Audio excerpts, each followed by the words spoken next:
बिस्मिल्लाहिर्रहमानिर्रहीम। अस्सलाम वालेकुम। आज हम इस्लामियात का नया सबक करेंगे, इबादत की अहमियत और अफादियत। अगर आप मेरे चैनल पर नए हैं तो इसे सब्सक्राइब कीजिए, लाइक कीजिए, शेयर कीजिए और देख लीजिएगा जितनी भी अभी तक नोट्स मेरी नज़रों से गुज़रे हैं वो वाक़अतन इस काबिल नहीं हैं कि आप उससे याद कर सकें। मैं मुख्तसर करके और बहुत रिसर्च कर कर ये बना रही हूँ, तो बराए मेहरबानी इससे फ़ायदा उठाएँ और दूसरों को भी शेयर करें ताकि वो भी फ़ायदा उठाएँ। मुंदरजा झैल सवालात के तफसीली जवाबात तहरीर कीजिए। सबसे पहला सवाल हमारे पास है, इबादत पर तफसीली मजमून तहरीर करें। इबादत के देखिए मायने और मफहूम। इबादत अरबी ज़बान का लफ्ज़ है जो अब से मुश्तक है। इबादत के लफ्ज़ी मायने बंदगी, आजिज़ी व इनकिसारी और अतात व फर्मा बरदारी के हैं। इसमें अल्लाह ताला की खुशनुदी हासिल करने की नीयत से हुज़ूर अकरम सल्लल्लाहु अलैहि वसल्लम के असवात हुस्ना के मुताबिक ज़िंदगी गुजारने का नाम इबादत है। अच्छा, इबादत के बाद गलती से ये मुफ्त लिखा हुआ आ गया क्योंकि एडिटिंग करते हुए ये रह गया होगा। ठीक है जी। इबादत के तकाज़े, हमें अल्लाह ताला के तमाम अहकामात मानने चाहिए, इन पर अमल करना चाहिए।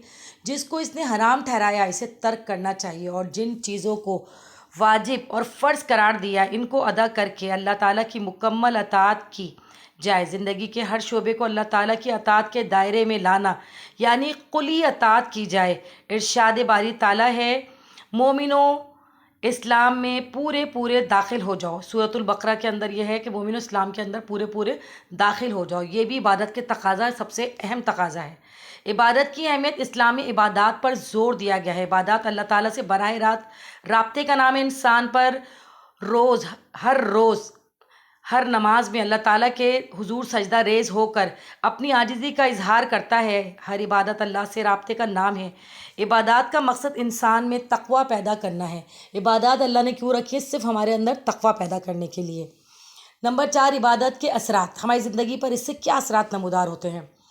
इस्लाम में ज़्यादातर इबादत इज्तिमा पर मुश्तमिल हैं। इस्लाम का ये तरीका इबादत एक इंसान से दूसरे इंसान के लिए मोहब्बत व हमदर्दी का जज्बा पैदा करता है। वो चाहे मस्जिद में अदा करना हो या हज अदा करना हो या ज़कात का तरीक़ेकार हो, ज़्यादातर ये इबादत इज्तिमाई तरीके से अदा की जाती हैं। ये बात इंसान के अंदर सब्र, ये जो चीज़ है बात इंसान के अंदर सब्र तहम्मुल पैदा करती है। साथ साथ अल्लाह ताला की रज़ा और इज्तिमाई मफाद के लिए अपने ज़ाती मफाद को कुर्बान करने का जज्बा भी बेदार करती है। यानी इज्तिमाइयत जो है हमारे मज़हब का वो है, हमारी यहाँ रहबानियत यानी अलहदा अलग थलग रहना हमारे मज़हब में नहीं है। हमारे मज़हब में इज्तिमाई है, मिल के रहो, सब एक दूसरे के लिए काम करो और कारआमद बनो। दूसरा सवाल है, इबादत के आम ज़िंदगी पर असरात तहरीर करें। इंसानी ज़िंदगी पर इबादत के असरात। इस्लाम का निज़ाम इबादत इंसान में दूसरे इंसानों के लिए मोहब्बत और हमदर्दी के जज्बात पैदा करता है, इन्हें दुख सुख में काम आना सिखाता है। इसी तरह ये इबादत सब्र और तहम्मुल का सबक भी देती हैं और साथ साथ अल्लाह ताला की रज़ा और इज्तिमाई मफाद के लिए अपनी ज़ाती मफाद को कुर्बान करने का जज्बा भी बेदार करती हैं। इबादत के ज़िंदगी पर असरात मुंदरजा झैल है। नंबर 1, माशरा पसंद। इबादत इंसान को समाज के साथ मिल जुल कर रहने का सबक देती हैं। इसीलिए इंसान दूसरे इंसानों के साथ मिलकर रहना सीख जाता है और माशरा पसंद हो जाता है, यानी उसे लोगों से अलग थलग रहने की आदत ही नहीं रहती। वक्त का ज़िया करना, इबादत की पाबंदी सुस्ती, काहिली और वक्त का ज़िया करने जैसी बुरी खसलतों को ख़त्म कर देती है। नंबर 3, नमाज की पाबंदी। नमाज की पाबंदी से इंसान के अंदर औक़ात के कार की पाबंदी, तहारत और पाकीज़गी पैदा होती है और वो बुराई और बेहयाई से रुक जाता है।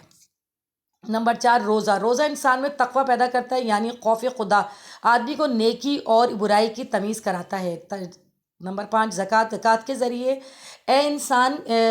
इंसान के अंदर से माल की मोहब्बत कम होती है, वो अपने जैसे दीगर इंसानों की माली मदद करने में खुशी महसूस करता है। नंबर 6, सिला रहमी। लोगों के काम आना, सिला रहमी करना और अपने मातहतों की किफ़ालत करने वाले अमाल से आपस में मेल झोल और ताल्लुक़ात बेहतर होते हैं। इबादत के ये तमाम समरात मोमिन को इसकी नियत और इखलास की बुनियाद पर हासिल होंगे। इरशाद बारी ताला है, तो इसी की इबादत करो और इसकी इबादत पर साबित कदम रहो, यानी सिवाय अल्लाह के कोई इबादत के लायक नहीं। यही वो इबादत हैं जो इंसान की इस्लाह के साथ साथ माशरे में भलाइयों और नेकियों की तरावीज का ज़रिया बनती हैं और मोमिन के लिए दुनियावी व उखरवी सादतों का सबब बनती हैं। اس کے بعد آ جاتے ہیں ہم تیسرے سوال کی طرف، عبادت کی اہمیت اور افادیت تحریر کریں۔ عبادت کی اہمیت و افادیت۔ اسلام میں ایمان یا عقیدے کی درستگی کے بعد سب سے پہلے عبادت پر زور دیا گیا ہے۔ عبادات اللہ تعالیٰ کے ساتھ براہ راست رابطے اور تعلق قرب الہی کی عملی صورت ہیں۔ ارشاد باری تعالیٰ ہے، اور میں نے جنوں اور انسانوں کو اس لیے پیدا کیا کہ میری عبادت کریں۔ عذاب سے بچنا۔ اللہ تعالیٰ نے انسان میں تقوی اور عذاب سے بچنے کے لیے عبادات کو دنیا میں اتارا۔ ارشاد باری تعالیٰ ہے، ترجمہ: اے لوگوں، اپنے پروردگار کی عبادت کرو جس نے تم سے پہلے لوگوں کو پیدا کیا تاکہ تم اس کے عذاب سے بچ سکو، یعنی عبادت کرنے والوں پر اللہ کا عذاب نازل نہیں ہوگا۔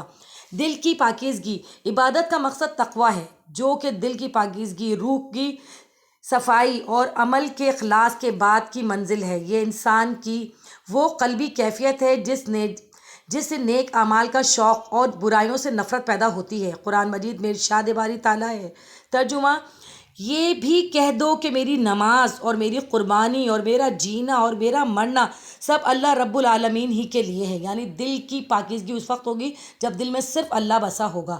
صراط مستقیم۔ ہر روز ہر نماز میں مسلمان بار بار صراط مستقیم کے لیے دعا کرتا ہے، جو کہ اسلامی زندگی کی روح ہے، اسلامی معاشرے کی جان ہے۔ مسلمان کی ہر سانس، ہر قدم، ہر کام اللہ کے لیے ہونا ہے، کسی غیر اللہ یا اپنی خواہش نفس کے لیے نہیں ہوتا۔ یہی مسلمان کی زندگی کا مقصد ہے کہ ہمیں اللہ صراط مستقیم پہ چڑھائے۔ اس کے بعد ہے ہمارے پاس مختصر سوالات۔ پہلا سوال ہے، عبادت کے لغوی اور شرعی معنی کیا ہیں؟ عبادات عربی زبان کا لفظ ہے جو عبد سے مشتق ہے۔ عبادت کے لفظی معنی بندگی، عاجزی اور انکساری اور فرمانبرداری کے ہیں۔ اصطلاح میں اللہ تعالیٰ کی خوشنودی حاصل کرنے کی نیت سے حضور اکرم صلی اللہ علیہ وآلہ وسلم کے اسوات حسنہ کے مطابق زندگی گزارنے کا نام عبادت ہے۔ یہ عبادت ہر عمل پر محیط ہے جس کے کرنے کا حکم اللہ نے فرمایا اور جس کے نہ کرنے کا منع کیا، یعنی کہ جو کرنے کو کہا ہے وہ کرو، جو منع کرا ہے اس سے رک جاؤ، یہ بھی عبادت ہے۔ عبادت کے چند تقاضے تحریر کریں۔ عبادت کے تقاضے مندرجہ ذیل ہیں۔ ہمیں اللہ تعالیٰ کے تمام احکامات ماننے چاہیے، اس پر عمل کرنا چاہیے، جیسا اس نے حرام ٹھہرایا اسے رک جانا اور اس نے فرض کیا اسے کرنا چاہیے۔ نمبر 2، زندگی کے ہر شعبے کو اللہ تعالیٰ کی اطاعت کے دائرے میں لانا۔ ارشاد باری تعالیٰ ہے، ترجمہ: مومنو، اسلام میں پورے داخل ہو جاؤ، یعنی یہ نہیں ہے کہ میں یہ کروں گا یہ نہیں کروں گا۔ ماڈرن اسلام اللہ کو قبول ہی نہیں ہے۔ نمبر 3 سوال جو تھا وہ میں نے جو لینا پڑا اس میں سے یہ ایک آیت ہے، قل ان صلاۃ و نسکی محتاجی و ممات للہ رب العالمین، جس کا ترجمہ تحریر کرنے کے لیے ہمیں کہا گیا، ترجمہ ہے، یہ بھی کہہ دو کہ میری نماز، میری قربانی، میرا جینا، میرا مرنا اللہ رب العالمین کے لیے ہے۔ ہم نے اس سے پہلے اس کو کرا بھی، اور یہ تھرڈ سوال کا جواب بھی اس آیت کا ترجمہ ہے۔ اس کے بعد ہم خالی جگہ پر آ جاتے ہیں۔ اللہ تعالیٰ نے انسانوں اور جنوں کو پیدا کیا ہے عبادت کے لیے۔ حضور اکرم صلی اللہ علیہ وسلم کے اسوات حسنہ کے مطابق زندگی گزارنے کا نام ہے عبادت۔ انسان کو پیدا کرنے کا مقصد کیا تھا؟ اللہ تعالیٰ کی عبادت کی جائے۔ تو یہ تمام کے تمام یہاں پر آج انشاءاللہ تعالیٰ میں نے فل ان دا بلینکس بھی آپ کو کرا دی ہیں۔ اس کو زیادہ سے زیادہ سبسکرائب کیجئے، شیئر کیجئے، لائک کیجئے، ان تک پہنچائیں جو ابھی تک اس کو حاصل نہیں کر سکے۔ اور میں آپ کو بتا دوں، اس سے بہترین نوٹس آپ کو کہیں پر بھی نہیں ملیں گے۔ یہ بہت ریسرچ کے بعد، بہت زیادہ کتابیں کہنا چاہیے کھنڈولنے کے بعد پھر میں یہ نکال رہی ہوں۔ اس سے آپ لوگ فائدہ اٹھائیں۔ اپنا بہت خیال رکھیے گا۔ اللہ حافظ۔